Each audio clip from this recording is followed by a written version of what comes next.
Content warning. This episode contains swearing and crude language, brief discussion of anti-immigration policies and mention of the Holocaust, sex jokes, and, as always, Vriskanalysis and gay shit. Big thanks to Danny the Spoonlord and Jonaya Riley, our Masters in Hushian Analysis recipients on Sponsus. That's right, we're on Sponsus now. Link in the description. Thank you so much for supporting the show. Our intro theme song, Sunbanger, is by @_tittle on Instagram. Our outro theme is by Jojo Funk McLovin, who can be found at funkmclovin.bandcamp.com. Enjoy the episode! Shrek class spectating notes again. I've got mine. Real header that I put on my notes. Shrek class spectating notes. Shrekspecting. I just put the word Shrek on mine.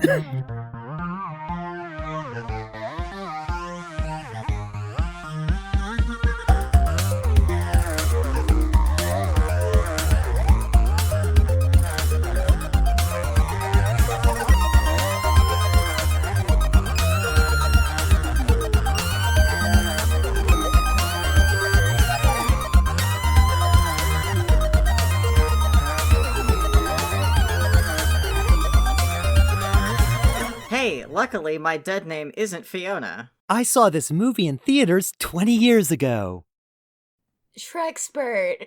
Yeah, you fucking nailed it, buddy. Nailed it. Fucking nailed it. And welcome to Will It Homestuck, a podcast where we put media in the Homestuck blender to see what comes out. I'm Bucky, and I use he, here, or they, them pronouns, and you can find me at radicallydifferent.space. My name is Jonaya Riley. I use she, her pronouns, and I can be found at altuniversewash on twitter.com. My name is Kelso. I use they, them pronouns, and please do not find me. Alright, we are back for Season 2 of Will It Homestuck. We are cramming more stuff in this blender, and we are pushing the various speed buttons to see if we can get the little chunk stuck at the bottom. This week, we're covering Shrek, which is a 2001 movie by DreamWorks. If you don't know that, pause the fucking podcast and go watch the movie. I can't abide by people who haven't seen Shrek in 2021. In this, the 20-year anniversary of Shrek. Right, the movie is 2 decades old. Wow. I'm still I was realizing that the other day when I was searching it to like download and I saw like Shrek parentheses 2001. I was like, yeah, we're 20 years ahead of that, aren't we? There's a 2 in our current year. This movie came out before I was in college, so I was 4. Wow, 6 years old. It came out in the summer. It might have been before you turned 6. It was after I turned 18, and I remember the theater I saw it in, only because it was the only theater I ever saw movies in, but yeah. Based on the 1990 fairy tale picture. Yeah, I actually read the book when I was a child, too. So. April. Yeah. It came out on my mother's birthday. What day in April? April 22nd. Okay, I had literally turned 18 the day before this movie came out. Wait, sorry. It was released for like one specific theater on April 22nd. For okay. The United States, it came out on May 18th. Oh, okay. Just yeah, kidding. no, I was well into my first month of being 18 by that point. Cameron Diaz. It's got an all-star cast, too. Yeah, it does. Mike Myers, Eddie Murphy, Cameron Diaz, and John Lithgow is Farquaad. Yeah. Farquaad. Which is definitely isn't fuckwad. Right, exactly. It's not that word at all. This is a PG-rated movie. We can't say that word. There are so many moments where they're just making overt dick jokes. I know. Or like in the opening, they're overcompensating. or like in the opening monologue, Shrek's like, yeah, that's a bunch of like flushing noise, and like it just sounds like he's gonna say, that's a load of shit. Like, yeah, we need the uncensored Shrek dub that we're all craving. we got explicit potential breakup song like 3 weeks ago. I think it's reasonable to say we could get an R-rated Shrek cut. R-rated Shrek You cut. only get R-rated Shrek cut. You only get one per year, sorry. Damn it. Potential breakup song was a pretty good one to pick, though. So So we're not gonna see Shrek's, anytime soon. Somebody's upset about that, but it's not me. I'm sure there's It's not me legions. either. There's legions of fan artists, I'm sure, that have filled that void in our lives. Spray some Febreze around me in a warding way. Yes. It's not good. I didn't say it was good. God. Anyways, Yeah. on a different topic, we should summarize the movie Shrek. We should do that. Summarize the movie. Right. It's a pretty simple plot. Like, It there's not a whole lot is. going on in this movie. It just hits beat for beat pretty well. It's a movie. It's a standard movie. If you've got your basic, like, you've got your gruff main character, and some bad stuff happens and he doesn't like it, so he goes on a journey to try to make it not happen anymore, and falls in love, and a bunch of talking animals sing a song, and that's pretty much it. That's the movie. God. Yeah, Shrek, he lives in a swamp, and he likes a swamp, and then there's a metaphor for mass migration and displacement of certain minority groups. Right. That's like, God, what were I wrote a couple lines down that just, like, really... Oh, yeah, Farquaad mentions moving the fairy tale creatures to a resettlement facility. Yeah, like, there was a lot of very, like, overt Holocaust imagery, for lack of a more tasteful way to put it. If not that, then just, like, I know this was in 2001. Right. There's a lot of different groups that could be commenting on, but, like, Right. God, it says something about an eviction notice. There's stuff, there's, like, it was a hodgepodge of a bunch of different imagery for minority groups who had been displaced in Right. some way, which is a lot of them, if not all of them. And it was all mushed together. It was just, like, sort of uncomfortable. Yeah. I don't know, Shrek is a metaphor for something, but it is a little all over the place in what exactly it wants to be a metaphor for, it feels like. I feel like it's very, like, it's got that very, like, late 90s parody movie feel, where it's like, they're trying to satirize something, but they're not even sure exactly what it is, so it's just kind of like, it's like a shotgun of everything, and I don't know. Like, beat for beat, it's a plot, but it doesn't work very well. Like, And it sort of does, in the sense that what works is, like, we 22 decades, 2 score after Shrek has been released. That's not how scores work, is it? no. That's 100 years. 200 years on this, the 200th anniversary of the release of Shrek. The tropes have been around for a while, but, Yeah. like, that Shrek as an anti-hero hero protagonist was kind of fresh in 2001. Yeah. Like- Fuck, this came out in May 2001. Right. This movie almost would have set a trend for protagonists. Yeah, like, it's definitely, it's easy to forget with all the stupid memes and everything that when this movie came out, it was actually pretty unique, and, like, a lot of movies copied it afterwards, but, like, yeah, it did a kind of a unique thing, and, like, some of the references and gags were pretty, all of them actually were pretty fresh at the time. It's just that, they've been done to death. It's been 20 years, so... The Matrix was 2 years old when this movie came out. Yeah, no, like, that was a fresh reference. Like... It was a topical reference. It was a It topical kind of reference. makes the Rocky Horror Picture Show reference in 2 a little worse, because that was a little bit older. Yeah. And nobody except that was a clear parent stamp joke. Yeah, Yeah. exactly. Hey, old people. Shrek, watching it really felt like it was made for teenagers, but had to be marketed for kids. 6-year-olds. Yeah. Yeah. Yeah, I think I that's... don't know how else to put it. No, that's accurate. And, like, seeing it as a newly minted 18-year-old, I was like, hey, this movie is pretty fucking funny. Like, that, it had that crude humor that was, like, at the time still felt fresh, like it hadn't been overdone by 4 Shrek movies and countless parodies. So, yeah, it was actually quite good. And it still holds up pretty well. It's still a good movie. Yeah. The original voice actor for it was supposed to be Chris Farley, but he had actually passed away.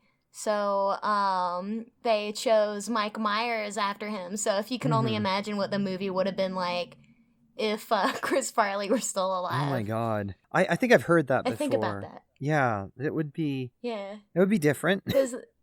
Yeah, they had to like strap. They had to pretty much remake the whole movie because of his passing, essentially. Oh wow. Because of but fun fact, Shrekspert. Shrekspert. Yeah, you're. Fuck, I didn't mention this at the top, but Kelso is now basically my neighbor. You've been my friend since we met on Tinder in college. Yeah. And here we are. Here we are making a Homestuck podcast. Yay. With the premise of an essay that got me into college. You had me at Shrek, though. I did have you at Shrek. I literally was like, yeah, we're just gonna do Shrek, and you were like, you need to let me. I watched it yesterday.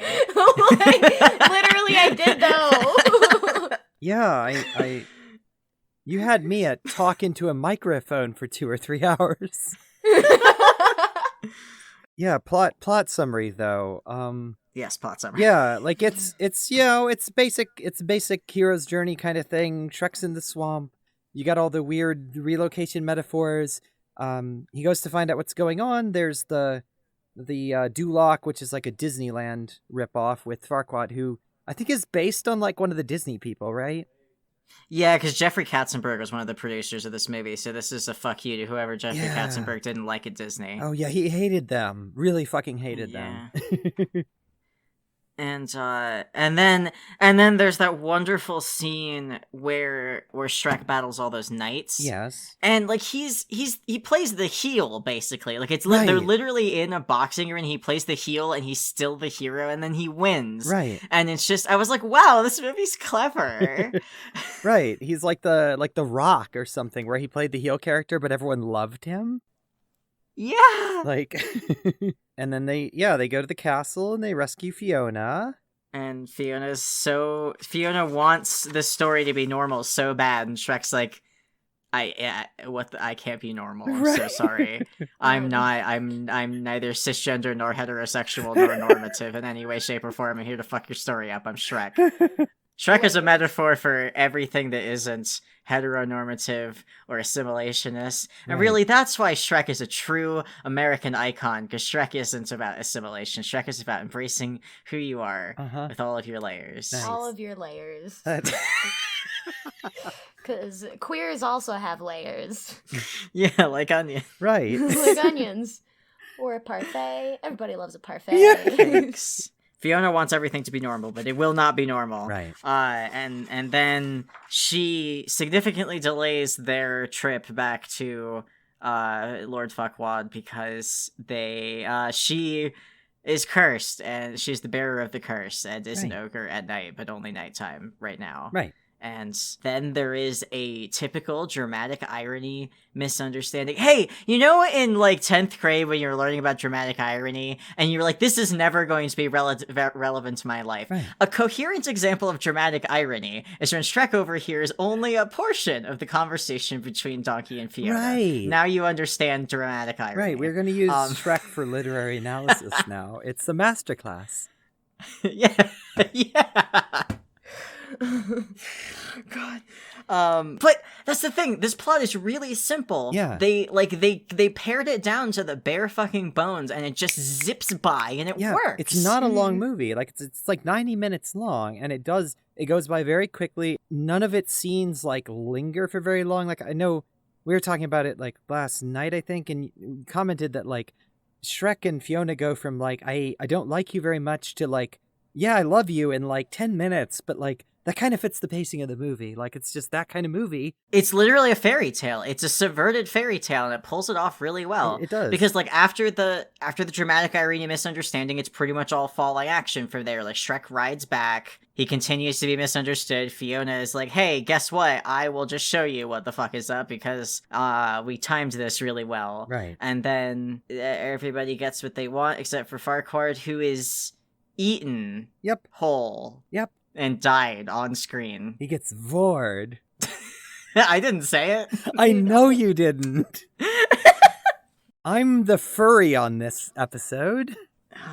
That's true. Fuck, okay. And then How do we go this long without mentioning Donkey? Donkey. Eddie Murphy did a really good job with that character. Like, I know the like references to it and general like Donkey in general over the course of 4 movies got a little old, but like in Shrek 1, it was like really funny and genuinely charming. Pretty fresh. Yeah. Surprised that they got away with saying the word ass. Yeah, I mean... That genuinely shocked me. But, it's the proper term and with, like, exactly. animals. It is. I just didn't... I was like, oh, fuck. Let him say fuck. Let Shrek say fuck. Let Shrek say fuck. Let Shrek say fuck. If it was a PG-13 movie now, they'd get 1. They'd get one. Challenge for listeners. If you're in our Discord, hey... Join our Discord at the link in the description. If you're in our Discord, put in the current episode channel where in Shrek 1 you think there should be 1 fuck. You use it wisely. Yes, you get 1. Get 1. And it cannot you be are sexual. Upgrading Shrek. You are, for the 20th anniversary remaster, you are allowed 1 fuck in Shrek. Where do you put it? Shrek squared beyond Shrek. Shrek says fuck. Hey, both of you saw this. We drove by a funeral home that had the tagline "Beyond Funerals" today, and I lost my mind.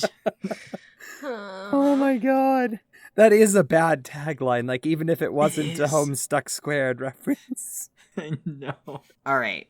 That was enough of a summary, I guess. Yeah. Watch the fucking movie. It's not a complicated movie. Just watch the movie if you haven't, and if you have, watch it again. It holds up. It does hold up. It's 20 years old. It holds up. It is an American classic. That shit is vintage. That shit describes America. It's good, and it's got a really interesting story behind it with like the studio drama and everything. So yeah. Also, the F looks like the Facebook F, and it's really funny. It is very funny. For Farquhar. Because I don't think in 2001... Facebook didn't exist in the... I don't think it existed at all, or it was just a seed of an idea in What's-His-Face's brain. So, like, not even a startup. It was that thing that they made at, like, Yale or whatever the fuck it was. Harvard. Oh, was it Harvard? Okay. One of those, fancy... One of them. Ivy League white person schools. It's all school. So, the main event. The main event. We are class-specting. Who do we want to start with? Do we just want to start with Shrek? Welcome to my swamp. Yeah, let's start with the main squeeze himself. Yeah, go for it. Shrektastic. Yeah. He doesn't have a last name. He doesn't. And the movie's his first name, so I can't even call it Shrek because that's just dumb. No, he's mononymous. Yeah. Like Mario. No, Mario's last name is Mario. That movie was not canon. The Mario epilogues. Mario. Beyond Nintendo. Okay, I guess I'll go first. Yeah. I have given Shrek a canon class spect. Uh-huh. He starts pretty isolated, and he starts out very happy to be isolated, and he ends up with more of a family than he expected. He sort of has to learn to not be so... He's very insecure. He is, like, blindingly insecure with being an ogre and being an outcast and being a minority. I know that there's, like, hashtag lore later, but we only see one ogre that isn't a human cursed to be an ogre, and it's Shrek. So that's kind of sad if you think about it. He's continually pushing Donkey away. He thinks that Fiona couldn't possibly like him. Plays the heel in the fight, but wins. He has a lot of responsibility thrust upon him that he does not want, and he is sort of forced to play within a system, but it does ultimately end up working out in his favor, at least at the end of this movie. I put him as an heir of doom. Oh, interesting. Okay, so I also gave him a canon class spect, but I took it in a slightly different direction. So I was also looking at his role as like an outcast. He is unique among his kind. We don't see any other ogres. He's very standoffish. He pushes people away. He has a lot of responsibilities that are thrust on him. People look to him as a kind of almost like a leader, but he doesn't really know what to do with that. So looking at similarities to both like class and aspect, I saw a lot of blood coding as far as like loyalty and bonds and everything. Like he is shown to be a very loyal character once he starts to establish those bonds. No. And I had I'm him... going to eat you alive. You know exactly where I'm going with this. I had him as a Knight of Blood. He's just Karkat. He's just Karkat. I didn't... Durst Dream. I think he's a Durst Dreamer, personally. But yeah, he's Karkat. Oh my god, it's all coming together. Momo's art of Big Karkat. Shrek. It's all coming together. It's Increased all crab. connected. Increased crab. Crabbing intensifies. God damn it. Well, wait, let's see what Kelso has to say first. Yeah, alright. So I'm new at this whole class specs thing, but I do agree that Shrek is pretty much like an outcast. He like pushes people away, and that's just kind of how he's like used to it. He's lived his whole life all on his own. And I came up with Mage of Rage. Rage player also good, I think. Yeah, I was very tempted to go with Rage player because like he's very angry like all the time, but to me that felt like a not necessarily innate to him, but more of like that's his response to the circumstances. And if we remember correctly, another character who's very angry all the time, Karkat. You can't see it, but I'm doing finger guns right now. What's really funny is that Shrek is in Homestuck. Yeah, I know. There's a Shrek sprite that Eridan rides in the final Flash. So Shrek is Eridan's dad. Right. Excuse me? Yeah, Shrek is Eridan's dad. Oh my god. Because the sprite doesn't have any like coloring, so it looks like a Lucis. That's so fucking stupid. You know, this is Shrek's world, and I am just living in it. Oh, I want to go back to when everything was green. Remember that? Remember when products were green? Yeah, I do. Remember you could purchase green? I'm waiting for the Shrek Ranch. You remember Shrek Twinkies, Jane? You remember Shrek Twinkies, Jane? Remember Long Cat, Jane? I do remember Long Cat. I'm old enough to remember that. I also remember Long Cat. It wasn't that long ago. Remember... Fuck. I can't argue with Knight of Blood Shrek. Like, I can't... I know! Yeah, where's my fucking pencil? I need to write down... I had originally put the story as being on the axis of doom and life, where it was like in between like conformity to a system and like growth and power. But I think blood to life might be the aspect of like family and community and like found family and the people that you choose and the bonds that you have against growth and power. I think that might work. I have some thoughts on that when we get to Farquaad, but we can talk about it when we get to him. Oh yeah, wait, what other quotes do I have? I don't care about what everyone likes. When that specific bit where Shrek was like, I am like an onion, I have layers, and Donkey says, right. Oh, you know what else has layers? Cakes. Cakes have layers. Everybody likes cakes. And Shrek is like, no, I'm comparing myself to an onion, because onions are smelly and repulsive like me, a smelly and repulsive ogre. And then and how dare you compare me to something that everyone else likes? I couldn't possibly be something everyone else likes. Because he's got the same fucking, like, I'm an outcast, I'm horrible, I'm awful, nobody could ever like me thing that Karkat has going on. Exactly. He's except instead of being a mutant blood color, he's an ogre. But same vibe, just a little different. I agree with this. What Dreaming Moon, though? I said Durst. He kind of gives off that vibe. I don't know. I don't remember what Dreaming Moon Karkat was, to be honest. Was he Durst? Karkat was Prospect. I do right. think Durst is right because he has because of the anti-hero vibe he has going on. Because he's an atypical protagonist. Usually you would have a Prospect Dreamer as the protagonist because they're like bright and shiny and they put up a good front. And Shrek does put up like a front of humor when he's in a situation that makes him uncomfortable. Like you can watch him visibly put up humor to cope on screen. But yeah, so I think Durst. Yeah, like I think he has that kind of introspective nature that Durst streamers tend to have. He just does. Yeah, he enjoys spending time by himself. He definitely likes having does. his little date with himself. Yeah, exactly. Shrek has a date with himself every night and he loves it. Shrek's very big on self-care. So I'm just thinking, all I can think of is dinner with myself. I can't cancel that again. It's like literally Shrek. Yeah. That's good. Alright, we gotta do Donkey. We gotta do Donkey next? Alright. We gotta do Donkey next.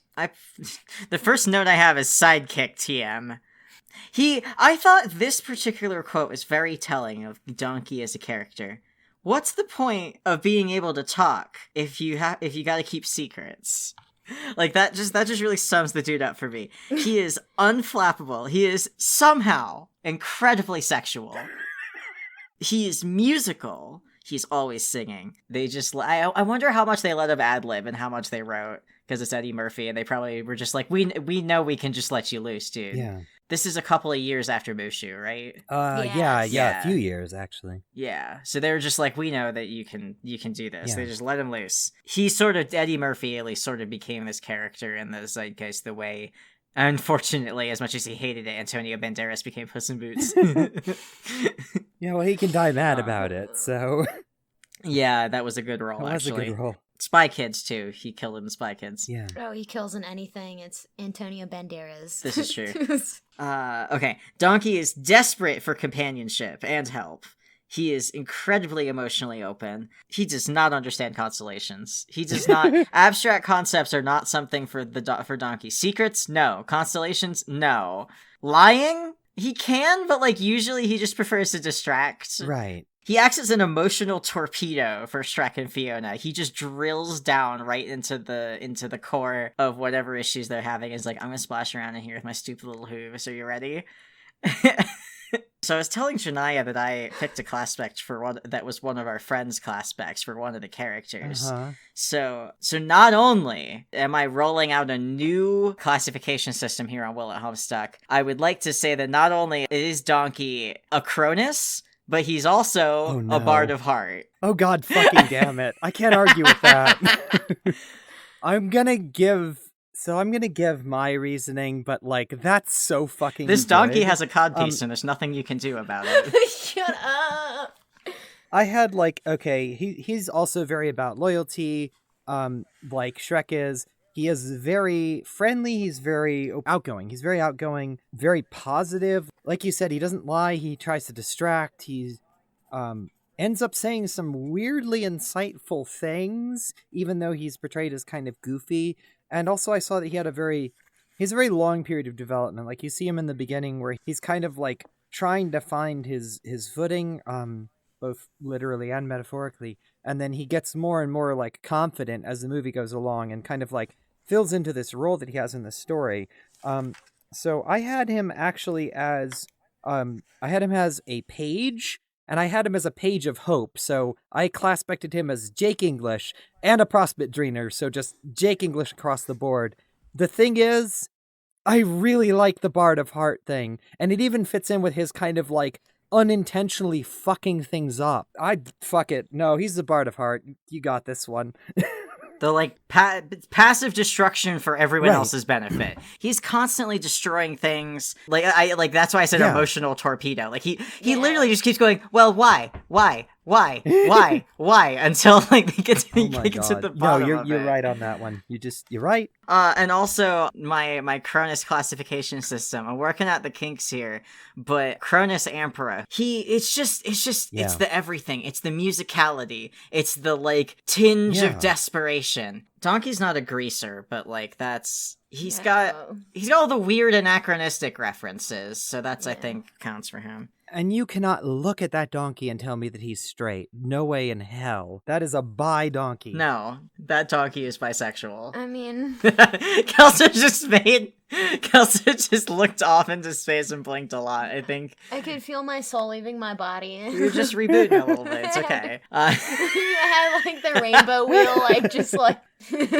They sure put donkey dragon hybrids in front of our faces in subsequent movies. They did do that. I am not gonna lie, I was thinking about the mechanics of that when they first met in that movie, and I'm like, how the fuck does that work? Well, you know the vampire lady from Resident Evil? Oh my god. I'm gonna date this episode quickly.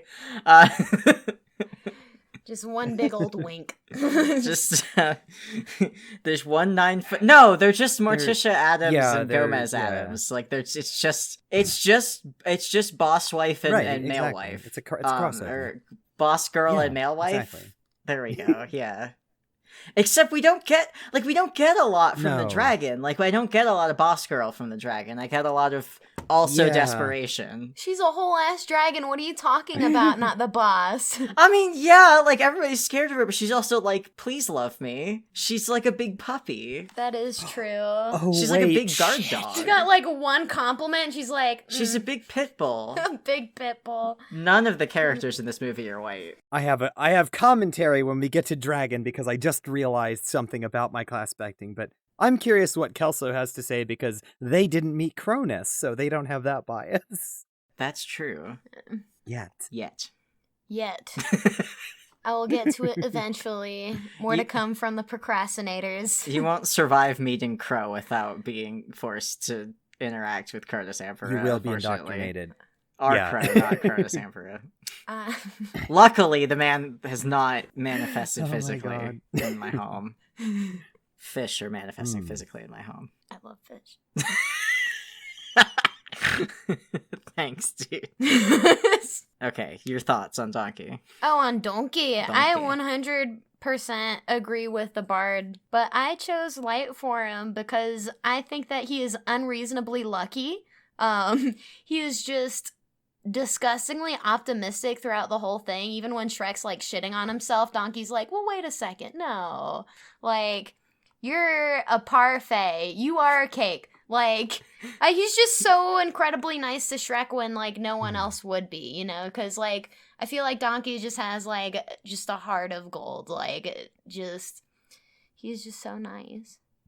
He's the Reddit post. It's like, would you hit me, little birthday boy? It's my birthday. It's I'm my a little birthday boy.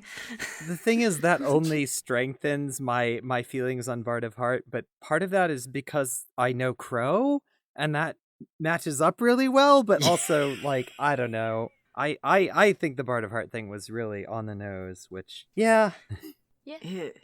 My only argument against Late would be that, like, as much as, like, they get like luck and they get narrative focus, and Donkey also does drag the narrative off a couple of times. I think that he only gets more narrative breaking and narrative aware as time goes on because he like, he's another mascot character. Like, he's a character that, like, Olaf wishes that he had what Donkey Fuck has. Olaf. Fuck Olaf. Because, also, Yeah, fuck Josh definitely. Gad. But, please don't sue me. This is only an opinion. That's my opinion. That's my onion. It has layers. That's the only time I get to make that joke on this podcast when it's topical. But yeah, I just do really think that, like, he is unreasonably lucky. And actually, I was sort of thinking, because that was bringing me back around on Jonaya's Hope pick, because it's sort of like he bends the narrative to his will at times. I will say, at one point, I did have him as a Bard of Hope. I just straight up had him as Cronus. That is just Cronus Yes, it Ampera's is class Cronus spec. Ampera's class spec. Uh, There's one reason I would say not Bard of Heart, and it's because I have another Bard of Heart. okay. So I don't know. Can we give Donkey Bard of Hope? Can we just make him Cronus? Yeah, Bard of Hope, Prospect, True True Cronus. Cronus. Where, okay, so this is really funny because, well, no, actually, I didn't give, we didn't end up giving Shrek Air of Doom. I was getting some Dancestor vibes from this movie, but Bard of Hope and Prospect, which is actually the opposite of, Cronus's Dreaming Moon, too. Yeah, that's true. Oh, he's definitely a Prospect dreamer, though. He's got that whole Oh, yeah. boundless optimism, don't think about my problems kind of thing. Extremely Jake English vibes with the way he interacts with the dragon. Yeah. Oh, I'm gonna have kids with you and leave. No, except he doesn't actually do that, except Donkey is a much better father than Jake English could ever Donkey be. is a much better father than Jake English could ever be. Yes, that is a true statement. I'm sorry to Yeah. the Jake likers. He's not a good but, father. well, the thing about Jake Harley is that he had a bunch of children that he abandoned. And then the thing about Jake English is that he, in the original, did not have children. And in the one that I don't care about, at least tried to stick around for his children. Yeah, that's true. Yeah, Jake Harley's a piece of shit. Jake English doesn't deserve to be compared to him. I retract my apology to Jake likers because I think we got around to a point that I feel comfortable with. Yeah. You guys get enough today.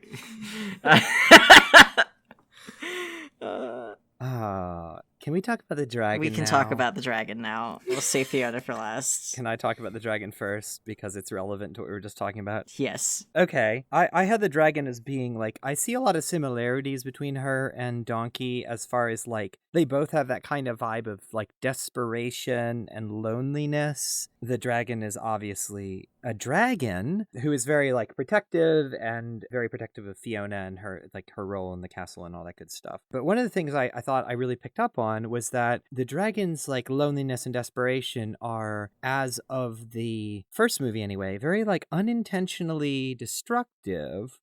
So I actually had the dragon as the bard of heart, but a Durst dreamer, not a Prospect dreamer. So, like, I saw a lot of that, like, we don't get much of the dragon, but, like, the dragon is shown to be a caring character later, but in the first movie, it's kind of like, it's kind of twisted around, I think, because this is a character that's been isolated and, you know, cut off from everyone and made to fill this role that it doesn't seem like she really wants to.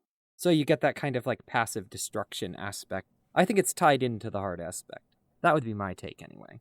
Yeah, because the dragon is as much a victim as Fiona is, because the Right. dragon was also brought to the castle and is chained there as well. Like, Right. she's also trapped there, and she probably doesn't want to be there. And I don't remember how much they actually played up a relationship between the dragon and Fiona. I don't think that I think they had, like, a distant relationship. Yeah, I don't remember either. I don't know. I was sort of kicking around some ideas. The way that she sort of behaved kind of reminded me of some characterizations we've seen of Arania, so I actually made her a sylph of rage. Interesting. I could kind of get behind that. I can see where you're coming from on it. I don't know. You get so little characterization of the dragon in the first movie.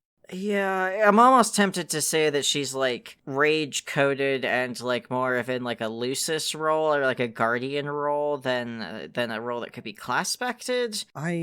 Yeah. And that seems like partially a cop-out, but also there's 3 characters in this movie. There's 4 characters. Yeah, I'd be inclined to say that's true for the first movie. Like, she shows about the level of narrative involvement that the Luci do, and, like, she does very much fill that role. So, like, I don't know that we necessarily get enough from this movie, because, like everything with sequels, I try really hard not to let the sequels pollute the analysis of the movie, because we're not given the characterization from movies 2 through 4 where she's fleshed out as a character. But we do find out well, is she a MILF in this movie? She doesn't have kids yet. No, she hasn't had kids. Yeah, she doesn't have kids yet. Spiritually? Yeah, spiritually. MILF? You can be a spiritual MILF. Yeah, she grows into the role. Okay, yeah. Yeah. You know, it's because she's big. big. That's the key thing, apparently.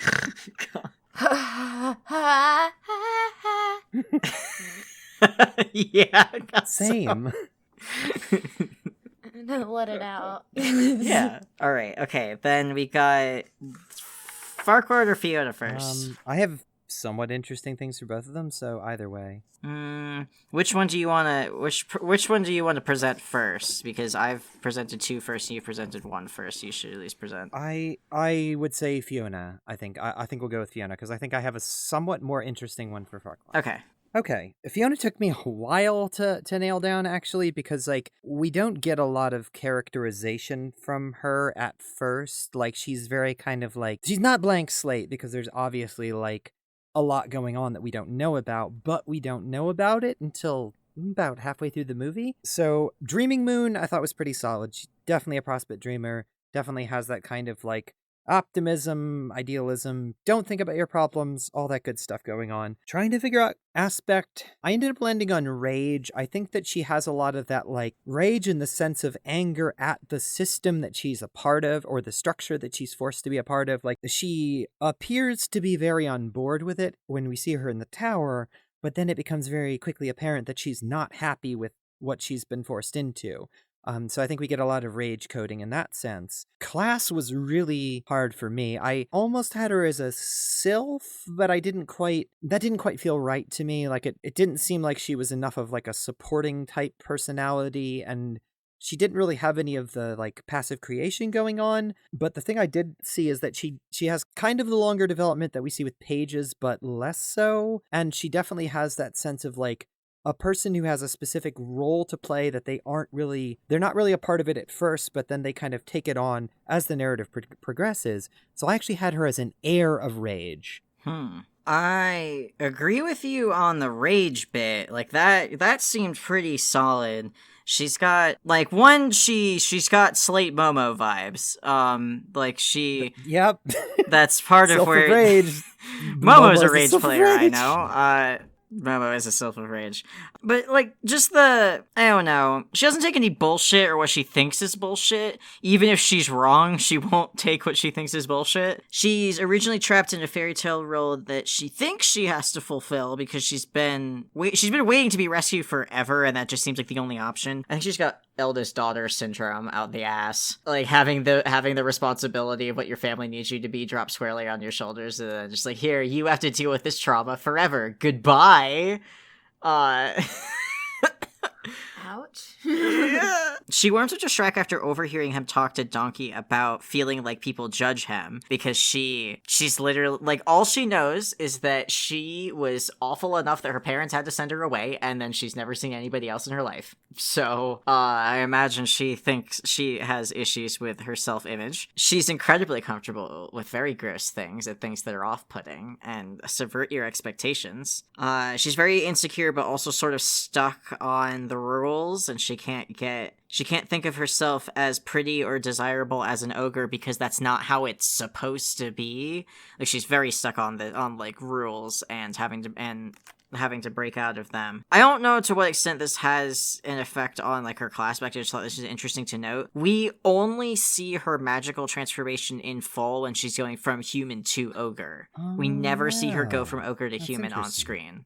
It's always cut away before we see her transform back into a human. Or not transform into a human. And then she becomes what subverts the plot and what she always was. She literally becomes the thing that fucks up the way that things should go. So I had her as a maid of rage. Okay.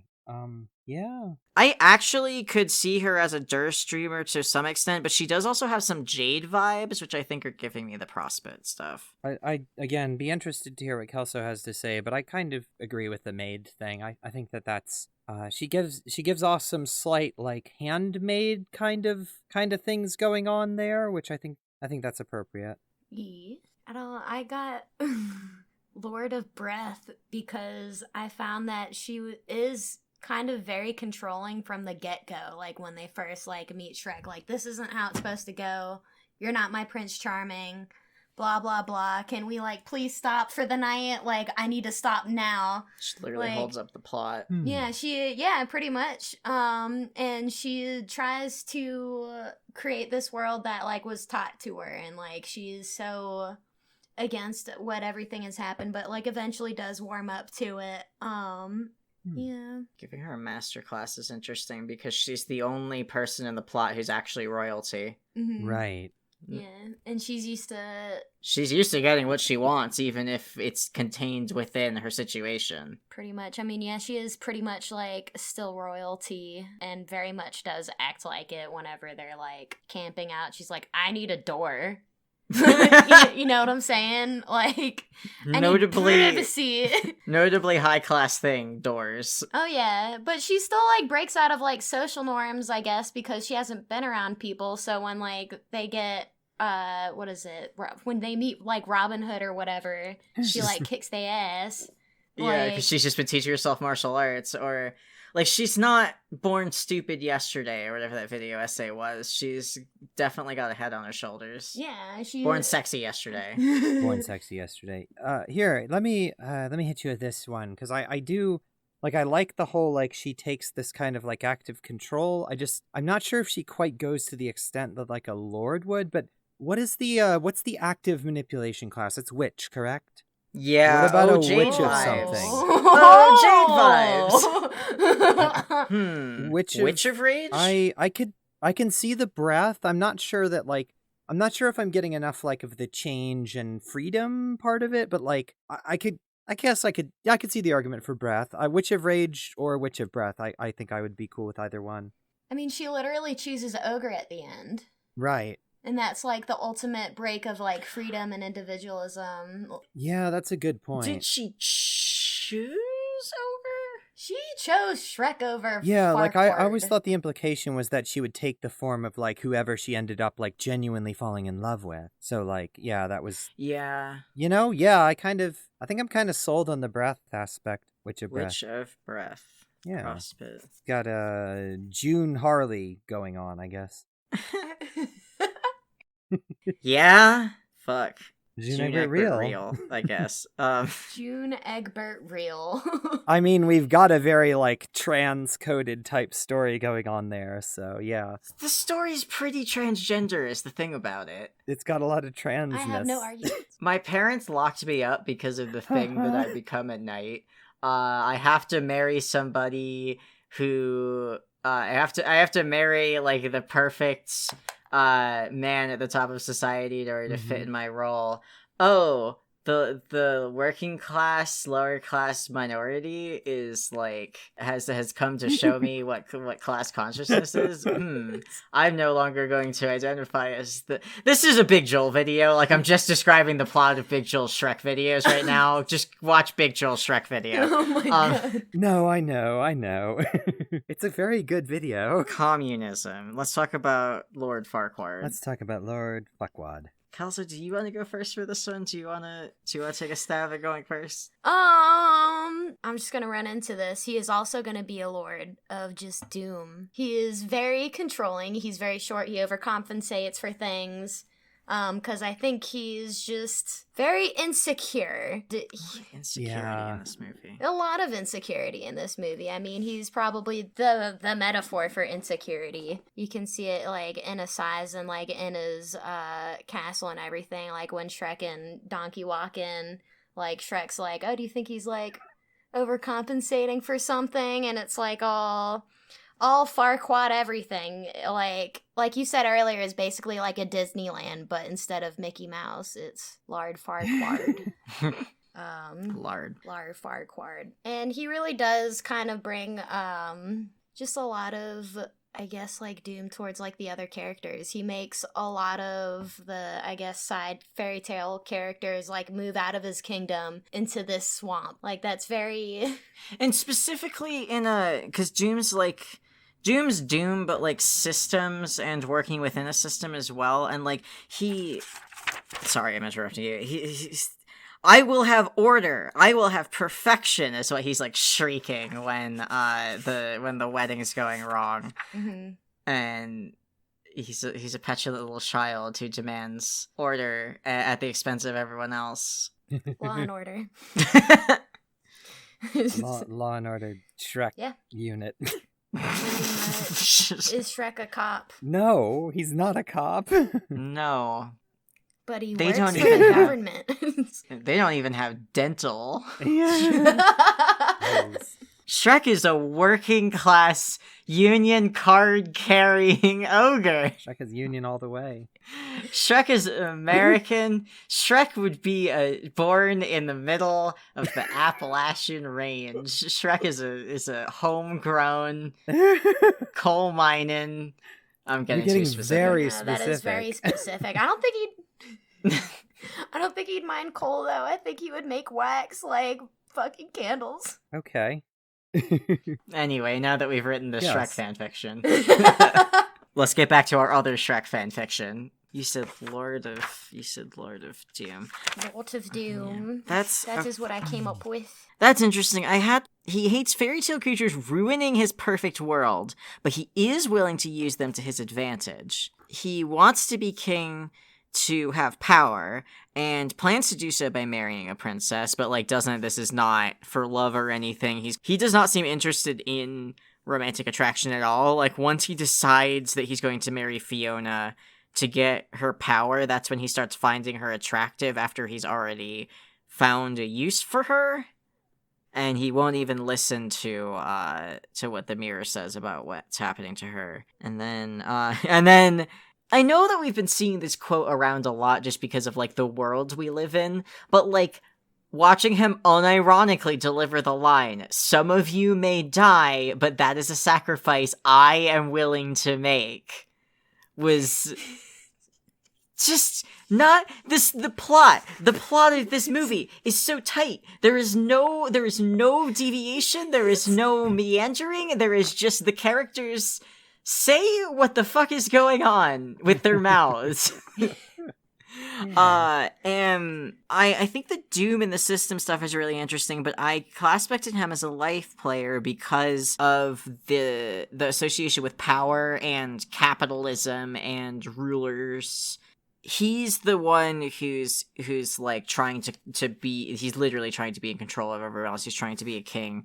There's lots of working within systems while trying to subvert them, but like still in some way where they can remain within them, and the story somehow ends at a compromise, which is kind of where the plot starts to be fucky in the second movie, which is like, it's interesting how this movie does have if you look at it on the surface, it resolves itself. If you dig a little deeper, you're like, wait, Fiona can't just go, like, she's still a like, she's gonna have to go back. And then you're like, oh, wait, yeah, there's the sequel hook! Sneaky! They did not need to have a post-credits scene, because the sequel hook is built into Fiona's backstory. Like, nice! No meandering!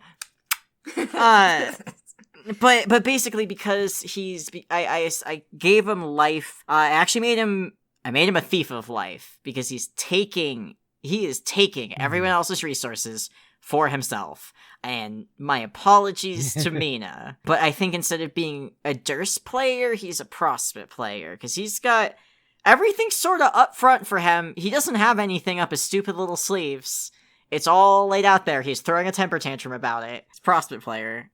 So I definitely agree with Prospect. That is really like dead on.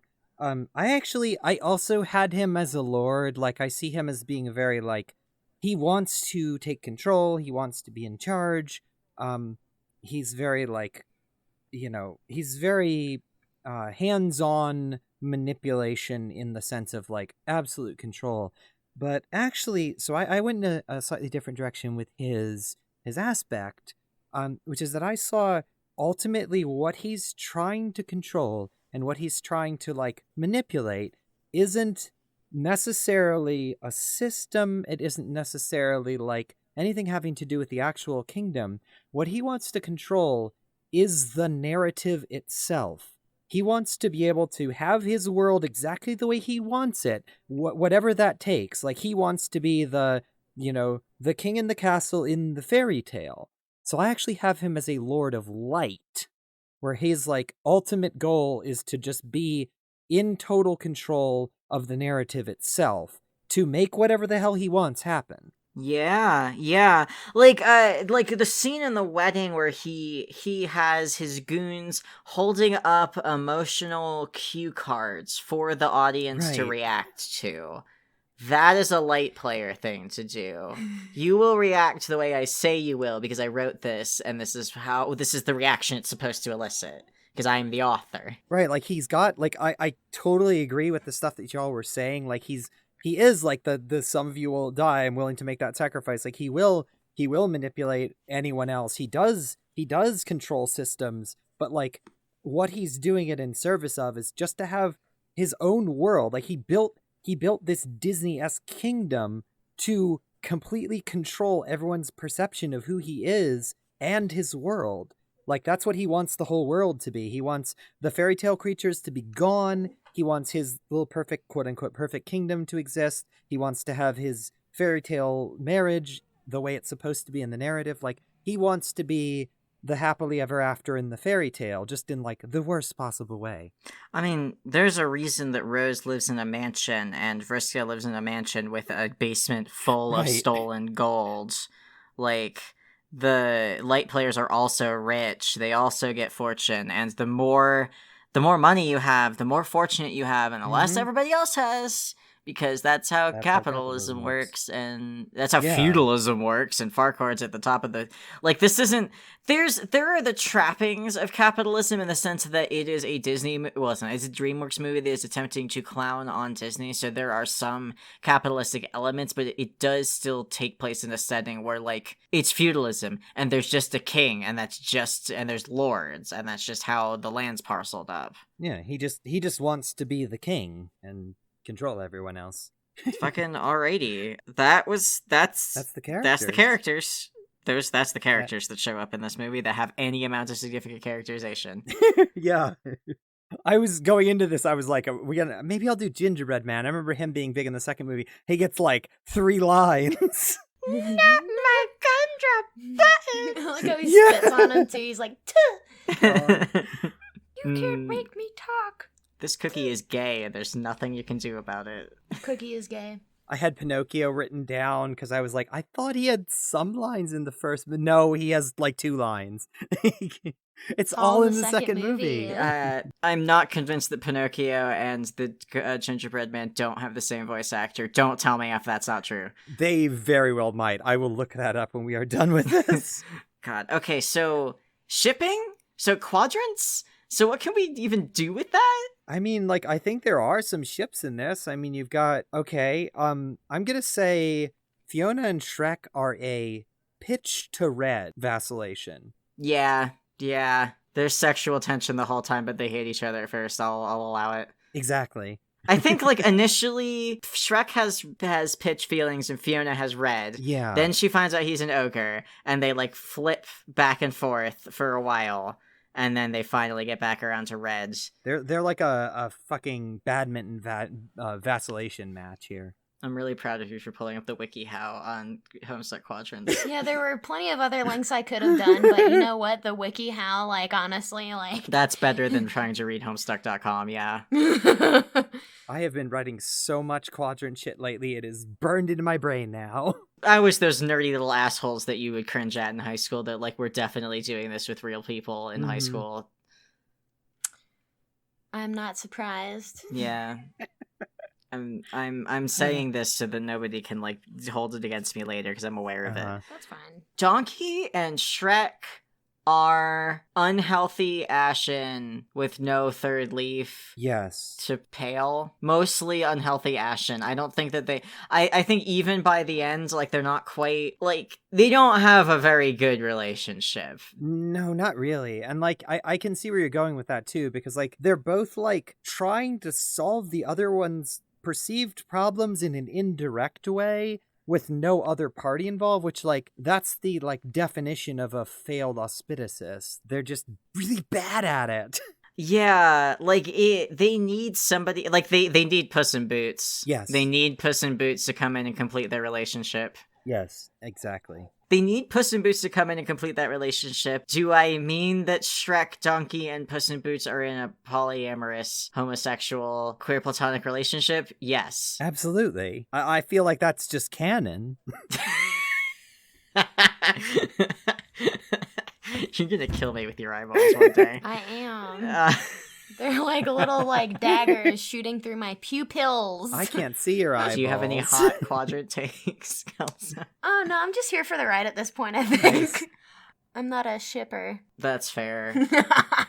Donkey and Dragon. That's an interesting Donkey one. and Dragon. Donkey is straight up afraid of Dragon at first, though. Yeah, it's a one-sided red crush that turns into a red relationship. Yeah, because by the end, Donkey's like, all right, you and I are also insecure because every character in this movie is insecure. And now that your vulnerabilities have been revealed to me, I can meet you on this plane as equals, even though you could crush me with your little finger. Yeah, exactly. So, Oh my god. Because Donkey is actually just about 20 years ahead of all of the people who are thirsting after the 9-foot-tall vampire lady. Right. Donkey knew what was up. Donkey knew what was up. Donkey literally sings I Like Big Butts in the second fucking movie. Like, Donkey knew what the fuck was up. Donkey was the embodiment of the 1990s furry community. Yes. Dump truck ass. Dump truck ass. We love to see it. What else have we got? Farquaad's got, I don't even think he's got a red crush on Fiona. He just wants to have the power of the relationship. No. Like, he doesn't seem to be capable of actually forming a relationship with other people, so. Yeah, I could headcanon a relationship, like a pale relationship between him and one of his hooded goons, but like I don't have anything to base that on. There's no textual evidence. Yeah, I think fairly straightforward. Yeah. Now we just have the last and most important section. Can I just come out and say it? Yes. There is no Vriska in this film. There's none. Yeah, that was the conclusion that I came to. Thank God, I was about. The only character that comes close is Farquaad, and I'm done with like weird dude Vriskas now. He comes the closest, but that doesn't mean that he comes close enough. Right, that's what I mean. Yeah. Fiona has some characteristics, but not enough. Notably, there's just no relationship with any other women because she's the only woman that has like a significant role in the film. Right. This movie does not pass the Bechdel test. It doesn't pass the Vriska test. Those are different things. I know they are. Wait, are they? You know, technically, in order for Vriska to have a close female friend that they have a relationship with, being able to diagnose a Vriska does mean that your piece of media does pass the Bechdel test. That's true, yeah, because like they can't have just a conversation about some dude. That's not gonna satisfy the relationship requirement with the female friend. Yeah, I feel like ever since we did the audio piece on diagnosing the Vriska, I think I've gotten a little more like foot down as far as there just not being Vriskas in a lot of pieces of media. Like the close enough diagnosis doesn't feel right anymore. Yeah, like I do even regret the like saying Brock Rumlow was the Vriska of Captain America: The Winter Soldier as a joke, because like I don't remember if we brought this up in the Part 2 episode. Natasha Romanoff is clearly the Vriska of the entire MCU. There just wasn't enough characterization of her in that one movie to like really pin that down. But like I don't know, putting fucking Rumlow in as a joke was only because I like made a very far stretched argument. Yeah. I don't know. I wanted to, now that since this is the first episode of season 1, I have episodes planned out until July. Like I have 6 months of episodes planned, you know, because that's just the kind of person I am. It's all in a spreadsheet because that's the kind of person I am. You can see the spreadsheet if you join our Discord. Hey, join our Discord! Yeah, do that. But, like, one of the things I'm trying to do is to bring more pieces of media that, A, I am nostalgic for. B, other people will enjoy. C, have women in them. And maybe queer people. That would be cool. We had, like, a couple that I did, because we had Westworld and we had Jessica Jones, that both had, like, really solid Vriskas. Like, Maeve was the dreaming moon apart from being just straight up Vriska. So, like, yeah, we got some real good ones. And again, like, those are just, Jessica Jones and Westworld both have, like, solidly characterized complex women, which is also another thing that goes a long way towards that. Like, I guess this will be kind of spoilers, but one of the pieces of media that I'm hoping to do this year is the novel Uglies by Scott Westerfeld, which I loved when I was younger, and it's, I saw some writing recently discussing this as one of the few YA novels that just, there was no way for this one to be adapted into a movie, because the whole book is about, the whole series, it's a trilogy with like another book added on at the end later. It's about a society. There's the average people, and then there's the people who are lucky enough / rich enough to afford plastic surgery to make them perfect. Right. And there's just no way you can do a Hollywood high-budget movie about that, because your protagonist has to start out as Hollywood perfect. Right. Even if they're, like, supposed to be ugly quote or unquote. whatever. Like, they muss up their hair and put them in a ponytail, and the metaphor's gone. Like a 90s, it's like a classic 90s movie, like, oh, she's a nerd, and then she goes through, like, a makeover, and then she's not a nerd, and then she finds out that you only asked her out because it was a dare. Characteristic, Not another teen movie. Yeah, that one. The hallmarks of true hideousness, like, having brown hair. Maybe even... Oh, brown eyes. And glasses? Forget about it. Oh my god. You have a minor disability? How dare you? Oh. I know. Yeah, I don't want to say close enough. I think just projecting, if we do Shrek 2, I think I might be able to make a convincing argument for the fairy godmother. I think I could do the same. I feel like that might... We'll get to it when we get to it. I think there might be some complicating factors. But yeah, that's probably closer than anyone we got in this movie. All right, well, we spent a long time on class specting, but I think that's good because, like, we really got to dig into a few characters. I like it when there aren't, like, 22 characters and I can just dig into, like, 2 or 3. There's a sweet spot as far as, like, I think for me, it's, like, 6 or less is pretty good. You get beyond that and you start just kind of, like, blasting through some of them. Yeah, like that's when you need to have a separate dedicated lightning round session where you're like, this is my idea. Okay, next. Yeah, that's when you get to be just like, fuck it, he's a Nacadile. I love you, Lawrence. Lawrence it did make better. sense, but that was partly a product of fuck it, he's a Nacadile. Yeah, it's just like, screw it. There's too many. I can't spend time on this one. It's a good show, but there's so many characters. I think we did it. I think that was Shrek. That was Shrek. It was Shrek. It was Shrek. Hey, if you got to the end of this and you still were like, nah, I'm not gonna watch Shrek again, just watch Shrek again. It's genuinely good. It's good. It's actually a good movie. And like, I don't. It's not deep. It's just enjoyable. It is. It's a fun movie that'll take you the commitment of 1.5 episodes of a Netflix TV show. You'll be fine. Yes. All you need is a brain cell and popcorn, and you are setty spaghetti. Right. It's such easy watching. It's a lot of fun.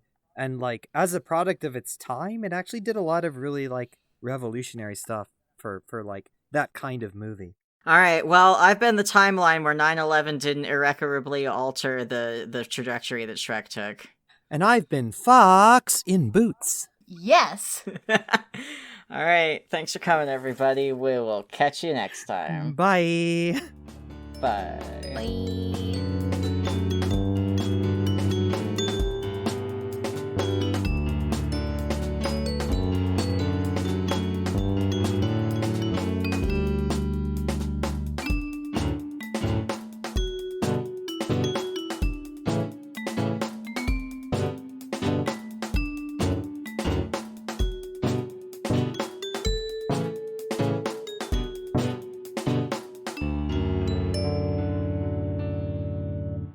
Hey, thanks for listening. If you like what you heard, follow us at WillItHomestuck on Twitter. If you want to support the show, check out our sponsors or Ko-fi, both of which are at WillItHomestuck. Don't forget to check out our weekly fanfiction streams at WillItHomestuck on Twitch, and you can even join our community streams the first Monday of every month. We're also streaming Stardew Valley or Minecraft on Wednesdays and the first Friday. We're also streaming Stardew Valley or Minecraft on Wednesday mornings, and the first Friday of every month is our Discord community Jackbox Game Night. Come join us. Last night's was really fun. At any rate, we'll catch you next week for Puella Magi Madoka Magica with Kit, NPC Arts, and Nyx. See you then!